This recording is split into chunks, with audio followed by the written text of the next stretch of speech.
তোর মুস্তাফাকে দে না মাগো সঙ্গে নিয়ে যা,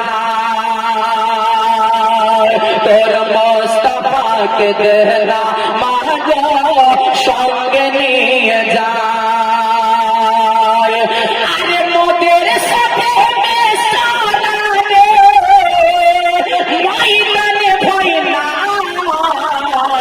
তোর মুস্তাফাকে দে না মাগো সঙ্গে নিয়ে যা। তো জোরে বলেন সুবহানাল্লাহ। আমার দয়ার নবী মুস্তাফা সাল্লাল্লাহু তাআলা আলাইহি ওয়াসাল্লাম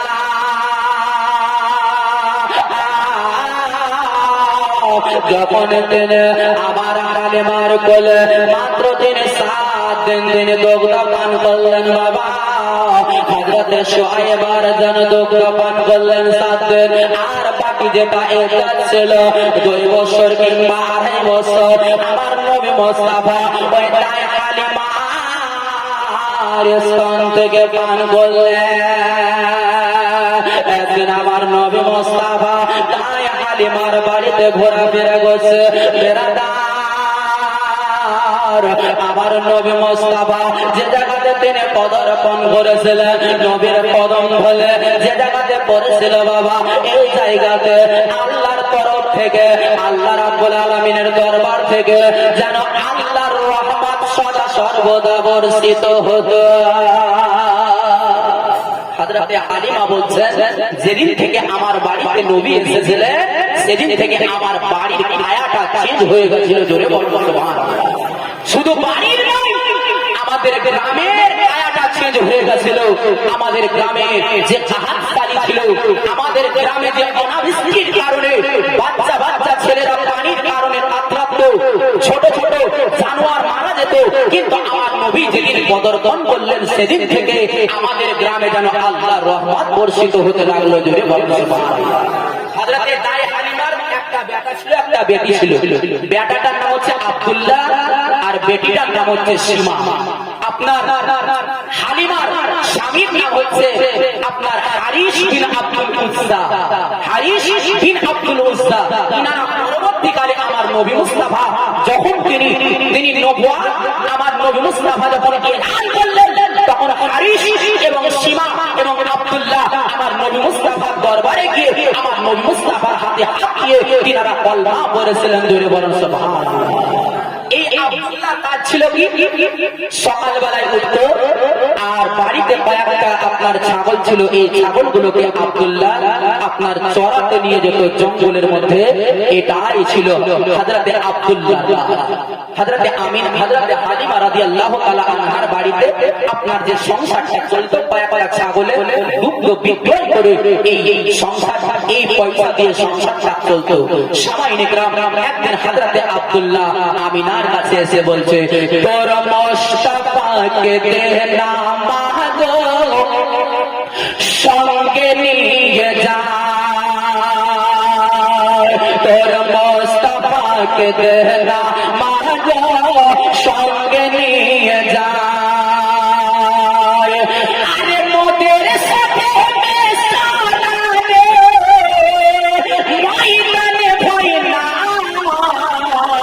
তোর মুস্তাফাকে দে না মাগো সঙ্গে নিয়ে যা। তো জোরে বলেন সুবহানাল্লাহ। হালিমার কাছে এসে তার বেটা বলছে, কিন্তু হালিমা বলছে বেটা আমার বেটা মোহাম্মদকে তো তুমি নিয়ে যাবে, কিন্তু তাকে রাখবে কোথায়? সেই হযরতে আব্দুল্লাহ হযরতে আমিনা হালিমাকে কি বলছে, বাবুল্লাহ গাছের ছায়ায় নিয়ে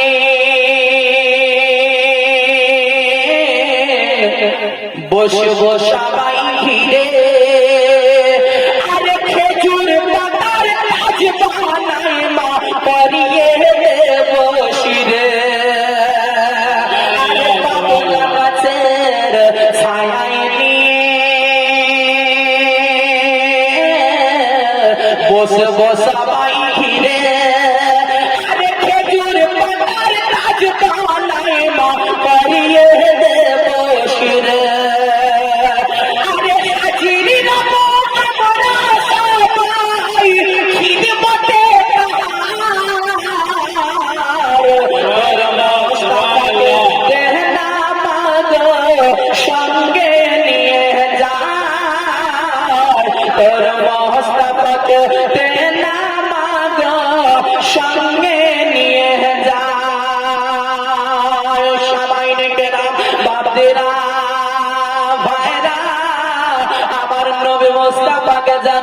আব্দুল্লাহ একদিন সঙ্গে করে নিয়ে গেলে আমার আমিনা বলছে বেটা রে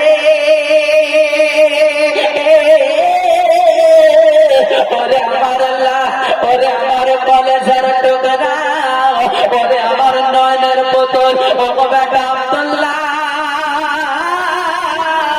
আমি যে আমার বেটা মোহাম্মদকে ওই সুদূর মক্কা থেকে আমিনার একটা আমি আমার সরকার কাছ থেকে এনেছে আব্দুল্লাহর আমানত আমার কাছে জেনেছে ওরে বেটা আব্দুল্লাহ আজকে যদি জঙ্গলে নিয়ে গিয়ে আমার বেটা মোহাম্মদের কোনো ক্ষতি হয়ে যায় তার সঙ্গে যদি কোনো দুর্ঘটনা ঘটে যায় কোনো হিংস্র জন্তু তাকে যদি আক্রমণ করে দেয় ও আব্দুল্লাহ আমি মক্কায় গিয়ে আব্দুল মুত্তালিবের কাছে এবং ওই স্বামী হারা আমিনার কাছে আমি কেমন করে মন দেখাবো আব্দুল্লাহ বললেন আমার জননী মা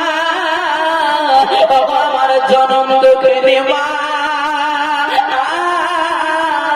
আমি নিজের প্রাণ দিয়ে দেব আমি নিজের জান দিয়ে দেব কিন্তু আমার কুরাইশি ভাই আমার মোহাম্মদ ভাইকে তার শরীরে একটা আঁচ আসতে দেব না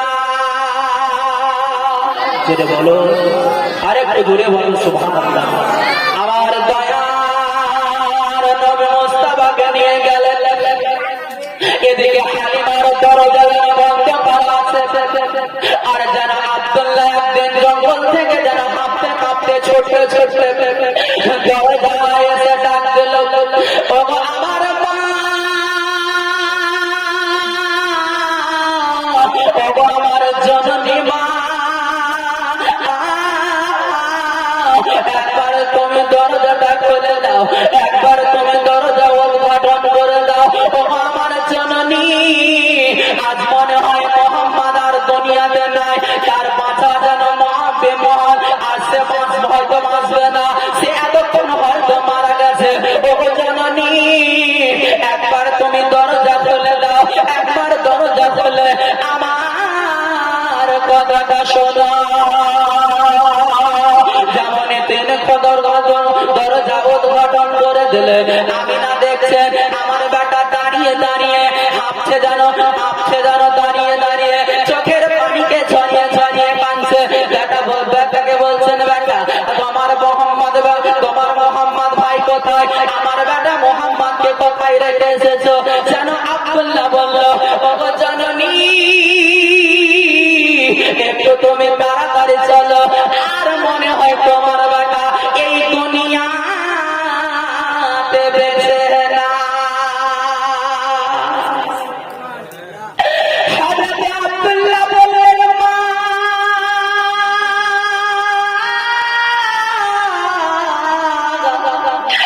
ওগো আমার জননী মা একটু তাড়াতাড়ি চলো গো আজকে যেন জঙ্গলে কয়েকজন ডাকাত মিলে আমার কুরাইশি ভাই আমার মোহাম্মদ ভাইকে একটা পাহাড়ে উঠিয়ে নিয়ে গিয়ে তার সিনাটাকে চাক করে দিল এই কথা শুনে জানো আবার আগের হাজরাতে দায়া হালিমা এই কথাটা শুনে মাথাটাকে ধরে মাটির মধ্যে বসে আমার জননী মা এতদিন হিপিয়ে হিপিয়ে কাঁদতে লাগলেন চোখের পানিকে ছড়িয়ে ছড়িয়ে কাঁদলেন আর মতির মতো চোখের অশ্রুগুলো টস টস করে যেন আল আতিকুল মারুফ ওই গ্রামের মাটিতে হযরতে দায়া হালিমার চোখ থেকে যেন পানির ধারা বয়ে চলে যায় কোন জনম দুঃখিনী মা যখন চোখের পানিকে ঝরিয়ে ঝরিয়ে কাঁদে আমার দয়ার নবী মুস্তাফা বলেছে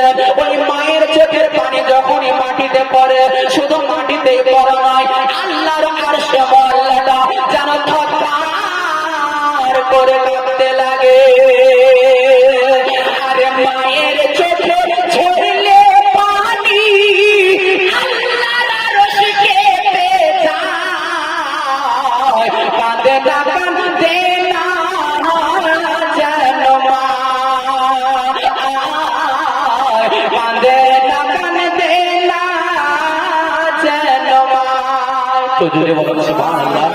আরেকটা মোহাব্বতে জোরে বলুন, কাঁদে না কাঁদে না যেন মা,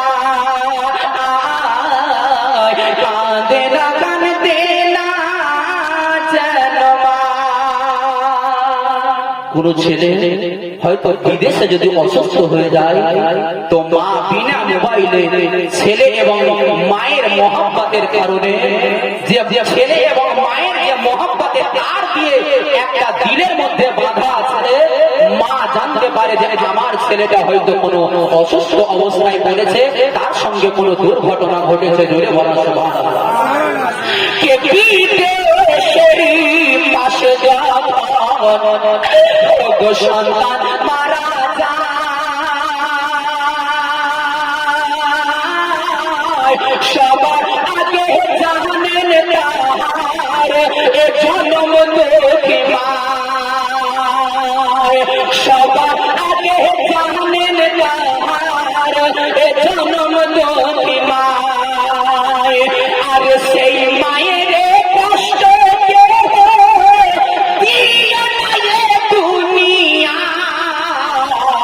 কাঁদে না কাঁদে না যেন মা, কাঁদে না কাঁদে না যেন মা। একবার মায়ের মহব্বতে জোরে বলুন সুবহানাল্লাহ। আরেকটু চেঁচিয়ে বলেন সুবহানাল্লাহ। আর সন্তানেরই তরে মায়ে করলে মনা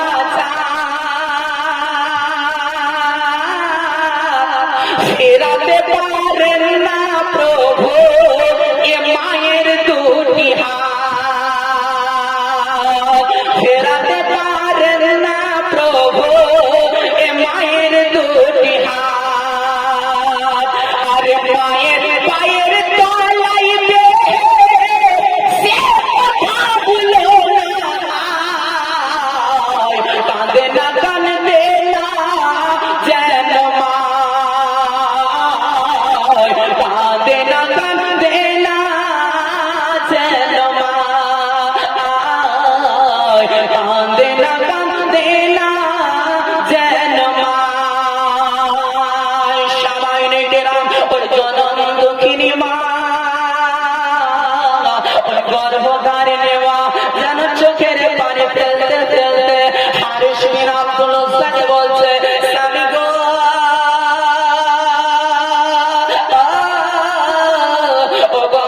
স্বামী আপনি একটু তাড়াতাড়ি আমাকে সঙ্গে করে নিয়ে আমার বেটার সঙ্গে নিয়ে যে পাহাড়ের উপরে আমার মোহাম্মদ বেটাকে তার সিনাকে চাঁদ করে দিয়েছে, তাকে হয়তো হত্যা করে দিয়েছে। ও স্বামী একটু আমাকে নিয়ে চলেন গো, আমি একজন মা হয়ে আমার বেটা মোহাম্মদকে আমি 4 বছর ধরে লালন পালন করলাম, আমি একজন রাজাই মা হয়ে আমি কেমন করে থাকতে পারি। আমার হালিমা যেন ছুটে ছুটে গেলেন জঙ্গলে যাওয়ার পরে, আমার নবী মুস্তাফা একটা যেন পাহাড়ের উপরে একটা বড় পাথরের উপরে আমার নবী যেন বসে আছেন বাবা। আর আমার নবী মুস্তাফা তিনি যেন মুচকি মুচকি হাসছেন, নবী মুস্তাফার যেন মুখ থেকে তাবাসসুম বেরিয়ে আসে, আমার নবী মুস্তাফা যেন মুচকি মুচকি হাসছেন। আর আকাশের দিকে আমার নবী যেন তাকিয়ে আছেন। হযরত হালিমা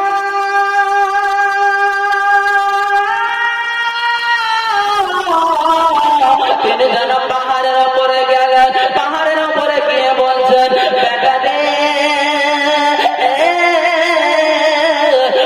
আমার লাল, তোমাকে কি হয়েছে, তুমি এইভাবে কেন বসে আছো, আকাশের দিকে কেন তাকিয়ে আছো রে বেটা। আমার নবী মুস্তাফা কোনো কথা বললেন না। তৃতীয়বার